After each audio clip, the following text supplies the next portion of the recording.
Hello everyone, स्वागत है आपका लीगल लॉ पे। आज हम बहुत ही एक इम्पॉर्टेंट टॉपिक पढ़ने वाले हैं जिसे मुस्लिम लॉ में कहते हैं इद्दत। इद्दत क्या होता है, इद्दत के पीरियड में कौन कौन सी चीज़ें जो है वो फॉलो करनी चाहिए, उसके बारे में हम बात करेंगे। ये सिर्फ यूजीसी नेट के लिए नहीं बल्कि बीए, एलएलबी और एलएलबी के स्टूडेंट के लिए भी बहुत ही यूज़फुल होने वाला है। तो लाइक करें, सब्सक्राइब करें और शेयर करें। चलिए चालू करते हैं। इद्दत क्या होता है, सबसे पहले ये देखते हैं। देखिए, सबसे पहले देखते हैं इद्दत। इद्दत क्या है ये समझ लेते हैं, उसके बाद बाकी सारी चीज़ें समझ में आएगी। इद्दत पीरियड जो है वो compulsory waiting for a woman after divorce और the death of the her husband. कि मान लीजिए कि एक मुस्लिम वुमेन है, उनकी शादी हो गई है, उसके बाद अगर ये चाहती है कि ये तलाक ले तो तलाक के टाइम पे भी इद्दत फॉलो करना पड़ेगा। और अगर इनके जो भी हस्बैंड है उनकी अगर मृत्यु हो गई है तो भी इनको इद्दत जो है वो फॉलो करना पड़ेगा। इद्दत फॉलो करना पड़ेगा कहने का मतलब है कि जैसे मान लीजिए कि इनके हस्बैंड जो है वो चार तारीख अगर मई 2025 में अगर ये इनका तलाक होना है तो कुछ पीरियड तक इसको रीमैरिज नहीं करना है, वापस शादी नहीं करना है। इद्दत जो है वो फॉलो करके ही वापस ये शादी करेगी। तो आइए देखते हैं इद्दत, क्योंकि टाइम पीरियड क्या होता है वो मैं आपको नीचे एक्सप्लेन करूँगी। ठीक है, जैसे देखिएगा, इसका मुख्य उद्देश्य होता है कि महिला गर्भवती है या नहीं यह सुनिश्चित करना ताकि वंश को लेकर कोई भ्रम ना हो। ठीक है, इसका मेन पर्पस है कंफर्म करना कि प्रेगनेंसी है कि नहीं, और कंफ्यूजन को अवॉइड करना है पैटर्निटी से रिलेटेड।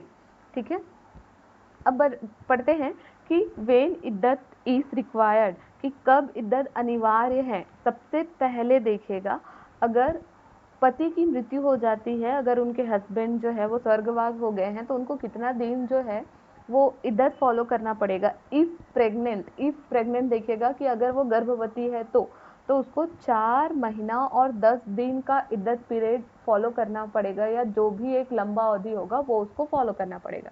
ठीक है, सेकंड देखिएगा, अगर डाइवोर्स लेना है अपने हस्बैंड से तो अगर मासिक धर्म वाली महिला है तो 3 मेंस्ट्रुएशन साइकिल तक उनको रुकना पड़ेगा। फिर अगर वो उनको मासिक धर्म नहीं होता है तो 3 लूनर मंथ मतलब 3 चंद्रमास तक रुकना पड़ेगा। लाइक अगर देखते हैं कि फर्स्ट, सेकेंड और थर्ड, ये जो तीन तीन जैसे ये तीस और ये 30 दिन का होता है, तो उसको ये जो 3 महीने का जो टाइम है तो वो 3 महीना वेट करना पड़ेगा अगर किसी को मेंस्ट्रुएशन होता है तो। बट अगर मेंस्ट्रुएशन नहीं होता है तो उसको ये करना पड़ेगा 3 चंद्र महीने का उपयोग। ठीक है, अब देखिएगा, अगर डाइवोर्स ले रही है और अगर वो प्रेग्नेंट है तो कब तक वेट करना पड़ेगा, टिल डिलीवरी, कि जब तक उनका प्रसव उनका कंप्लीट नहीं हो जाता, जब तक बेबी जो है वो बॉर्न नहीं हो जाता, तब तक उनको इद्दत फॉलो करना पड़ेगा। अब देखते हैं कि इद्दत की शुरुआत कब से होती है। हमने कहा वो जो 3 कंडीशन, बट उनका स्टार्टिंग टाइम पिन पॉइंट कहाँ पे होता है, तो वो देखते हैं। अगर हस्बैंड की मृत्यु हो गई है या डाइवोर्स होता है तो इद्दत स्टार्ट इमीडिएटली, तुरंत हो जाएगा, तुरंत। ठीक है, कोई टाइम नहीं लेगा, इमीडिएटली तुरंत होगा। अगर जानकारी देरी से मिलती है तो इद्दत अनिवार्य नहीं है। कि अगर जैसे महिला जो है वो, जैसे यहाँ पे मुस्लिम पे कॉन्सेप्ट था कि तलाक तलाक तलाक, अब महिला तो अपने मायके गई हुई, अगर पुरुष उसको तलाक तलाक तलाक बोल दे रहा है तो वहाँ पे उनको तो पता ही नहीं है, तो वो इद्दत जो है वो फॉलो करने के लिए बाध्य नहीं है। ठीक है, अगला देखिएगा, आफ्टर डेथ, अगर मृत्यु हो जाती है तो भले ही सहवास ना हुआ हो पर इद्दत अनिवार्य होता है। ठीक है, अगर मृत्यु हो जाती है तो। लेकिन अगर डाइवोर्स होता है तो इद्दत जो है वो मैंडेटरी इफ कंजुमेशन ऑकरेंस, कि अगर उसका मैरिज जो है वो कंजुमेट हुआ है तभी यहाँ पे इद्दत फॉलो करेगा, अगर नहीं हुआ है तो नहीं करेंगे। इद्दत की अवधि में विवाह करना फासिद विवाह माना जाता है।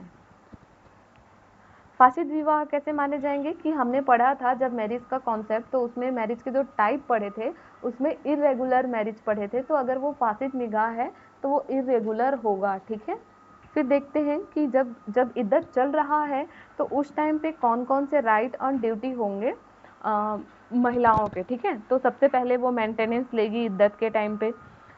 Husband must maintain the wife during the इद्दत, मेंटेनेंस देगी। ठीक है, second, no remarriage, wife can not remarriage during इद्दत, इद्दत के समय वो वापस रीमैरिज नहीं कर सकती है, ठीक है। फिर अगला आता है हस्बैंड की लिमिट।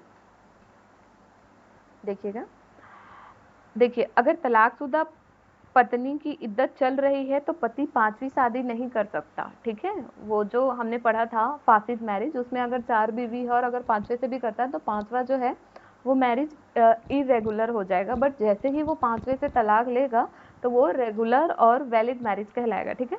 इनहेरिटेंस, अगर इद्दत के दौरान पति या पत्नी की मृत्यु हो जाए तो वारिस माने जाएंगे। क्या माने जाएंगे कि तो वारिस माने जाएंगे, जो भी पति या पत्नी के बच्चे हैं वो वारिस होंगे, या हस्बैंड वाइफ बच गए हैं तो वो भी होंगे, ठीक है।